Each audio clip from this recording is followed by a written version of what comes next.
अस्सलाम वालेकुम dear students, मैं हूं आपका टीचर मोहम्मद ज़ुएब खान और आपको खुशामदीद कहता हूं आपके अपने यूट्यूब चैनल MZK मैथमेटिक्स में। लास्ट लेक्चर में हमने क्लास 11 मैथमेटिक्स सब्जेक्ट में रिव्यू एक्सरसाइज 1 स्टार्ट किया था और इसमें क्वेश्चन नंबर 1 यानी MCQs को हम वाइंड अप कर चुके थे। आज हम मज़ीद कुछ क्वेश्चन को सॉल्व करेंगे। तो इसमें क्वेश्चन नंबर 2 में कह रहे हैं कि show that iota power n plus iota power n plus 1 plus iota power n plus 2 plus iota power n plus 3 equal to 0 for all n belongs to natural number. यानी जो power n है वो n जो है वो natural number से belong कर रहे हैं और आप ये शो कर ले कि लेफ्ट हैंड साइड जो है राइट हैंड साइड के बराबर है। तो इंतहाई आसान क्वेश्चन है। अगर देखा जाए तो इन तमाम के साथ आयोटा पावर n मौजूद है, तो क्या मैं आयोटा पावर n कॉमन नहीं ले सकता? ले सकता हूँ ना। तो यहाँ पर मैं आयोटा पावर n कॉमन लेता हूँ, तो क्या रह जाएगा? जब आयोटा पावर n कॉमन लूंगा तो यहाँ पर सिर्फ 1 रह जाएगा, प्लस आयोटा पावर n मैंने कॉमन ले लिया तो आयोटा पावर 1 रह जाएगा, प्लस आयोटा पावर स्क्वायर ये रह जाएगा, plus iota power cube equal to 0। ठीक है। या इस तरह भी कह सकते हैं कि टेकिंग यानी लेफ्ट हैंड साइड आप ले ले, इसको राइट हैंड साइड के बराबर लेकर आ जाए, वो भी आप कर सकते हैं। ठीक है। देख लेना, अगर आयोटा पावर n अंदर मल्टीप्लाई होगा तो इससे वापस ये ऊपर वाला स्टेटमेंट आ सकता है। आयोटा पावर n मल्टीप्लाई 1 से आयोटा पावर n आ जाएगा। Iota power n multiply iota power 1, जब बेसिस सेम हो तो पावर 8 हो जाते हैं ना। देख ले, आयोटा पावर n है और आयोटा पावर 1 है, तो बेसिस सेम है पावर 8 यानी n प्लस 1 इससे आ सकता है। अगर यहाँ पर आयोटा 2 लिख लूँ तो बेसिस सेम है पावर 8 हो जाएंगे, n प्लस 2 आ जाएगा, फिर इससे n प्लस 3 आ जाएगा।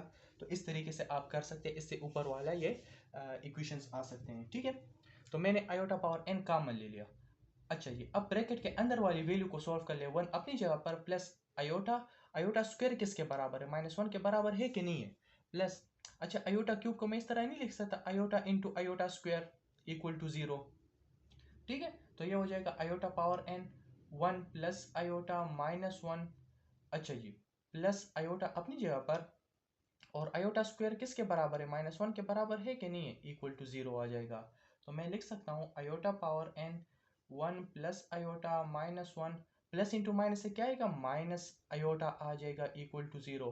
तो क्या इसमें कैंसलेशन हो रही है? जी बिल्कुल हो रही है।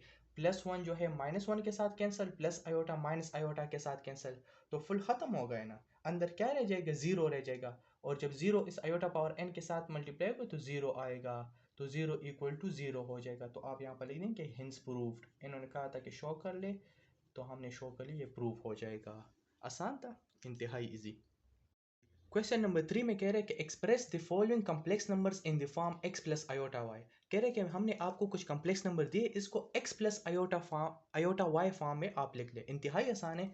तो फर्स्ट पार्ट में कह रहे हैं कि 1 plus 3 iota plus 5 plus 7 iota. देख ले, दो कम्प्लेक्स नंबर दिए और दरमियान में प्लस है, तो क्या करना है? ऐड करना है ना। इंतहाई आसान है। तो मैंने यहाँ पर लिख दिया 1 plus 3 iota plus 5 plus 7 iota. तो रियल नंबर के साथ ऐड कर ले, इमेजनरी नंबर के साथ। तो 1 और 5 से क्या आ जाएगा? 6 आ जाएगा, प्लस 3 आयोटा और 7 आयोटा से क्या आ रहे? 10 आयोटा आ रहे। ठीक है। तो आप यहाँ पर लिख सकते हैं कि 10 जो x प्लस आयोटा वाई है, x plus iota y equal to यानी 6 प्लस आयोटा 10 भी आप लिख सकते हैं। तो ये आपका कंप्लीट आंसर हो जाएगा। तो इसको हमने x plus iota y form में लिख दिया। इन्होंने तो ये नहीं कहा कि रियल और इमेजनरी पार्ट को अलग कर ले, लेकिन अगर कहा हो तो वो भी कर सकते हैं। यानी इसमें रियल पार्ट जो है वो 6 हो जाएगा, इमेजनरी पार्ट जो है y वो 10 हो जाएगा। तो इस तरह आप मज़ीद कर सकते हैं। ठीक है। तो ये आपका क्या हो जाएगा? कंप्लीट आंसर बन जाएगा।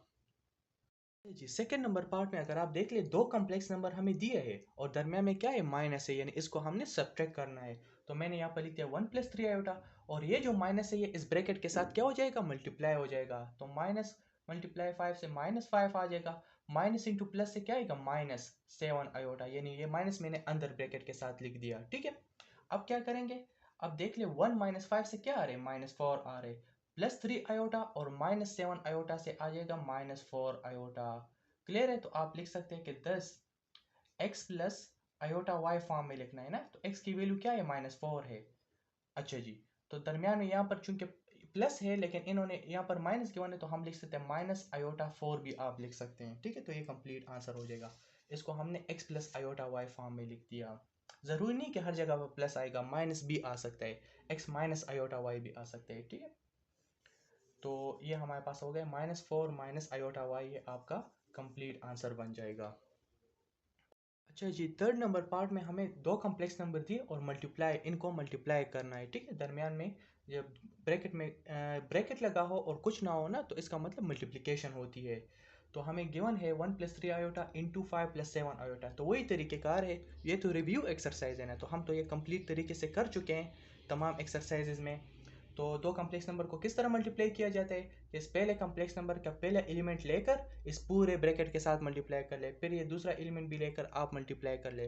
तो 1 को लेकर मैंने 5 + 7 आयोटा के साथ लिख लिया, 3 आयोटा को लेकर 5 + 7 आयोटा के साथ लिख लिया। तो जब हम ये मल्टीप्लाई करेंगे तो इससे आ जाएगा 5 + 7 आयोटा प्लस 3 5 क्या आते हैं 15 आयोटा आ जाएगा, प्लस 3 7 21 आता है, और आयोटा आयोटा के साथ मल्टीप्लाई होकर आयोटा स्क्वायर बनाएगा। ठीक है, तो ये बन जाएगा 5 प्लस, अच्छा 7 आयोटा और 15 आयोटा किसके बराबर है, तो इससे आता है 22 आयोटा आ जाएगा। अच्छा जी, प्लस 21 और आयोटा स्क्वायर -1 के इक्वल है। तो ये बन जाएगा 5 + 22 आयोटा प्लस इंटू माइनस से आ जाएगा -21। अच्छा जी, 5 से अगर आप 21 को माइनस कर ले तो इससे आ जाएगा -16, -16 प्लस 22 आयोटा आ जाएगा। तो ये आंसर भी ठीक है, लेकर अगर आप लिख सकते हैं, इन्होंने चूंकि कहा था कि आप इसको x plus iota y form में लिख ले, तो ये हो जाएगा -16 प्लस आयोटा 22 हो जाएगा। तो इस तरीके से भी आप लिख सकते हैं और ये आपका कंप्लीट आंसर बन जाएगा।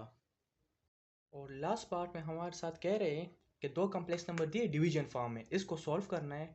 तो आपको तो ऑलरेडी पता है कि जो भी डिनोमिनेटर में वैल्यू होती है उसका क्या लेते हैं, कंजुगेट लेते हैं। तो यहाँ पर है 5 + 7 आयोटा, तो मैं क्या करूँगा, multiplying and dividing by conjugate of 5 + 7 iota. 5 + 7 iota का कंजुगेट लेना है। कंजुगेट मीन कि इसके इमेजनरी पार्ट का साइन चेंज हो जाएगा, तो ये प्लस है तो ये माइनस बन जाएगा।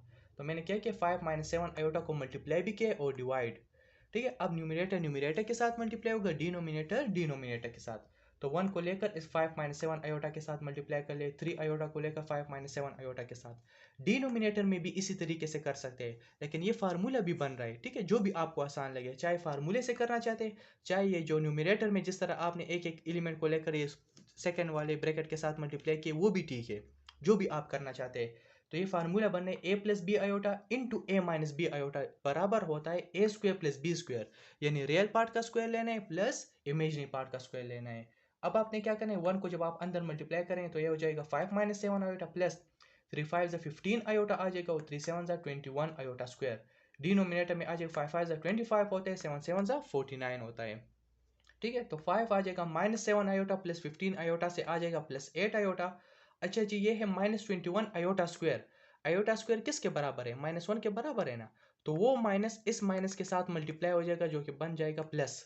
ठीक है, आयोटा स्क्वायर बराबर होता है, यह है -21 और आयोटा स्क्वायर की वैल्यू -1 होती है, तो माइनस इंटू माइनस से आ जाएगा +21 आ जाएगा। ठीक है, अच्छा जी, और फिर इसके बाद हो जाएगा 25 प्लस 49 से आ जाएगा 74।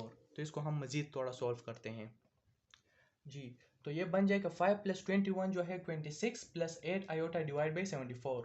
तो 74 को हम अलग अलग लिख सकते हैं, 26 divide by 74 plus 8 iota divide by 74।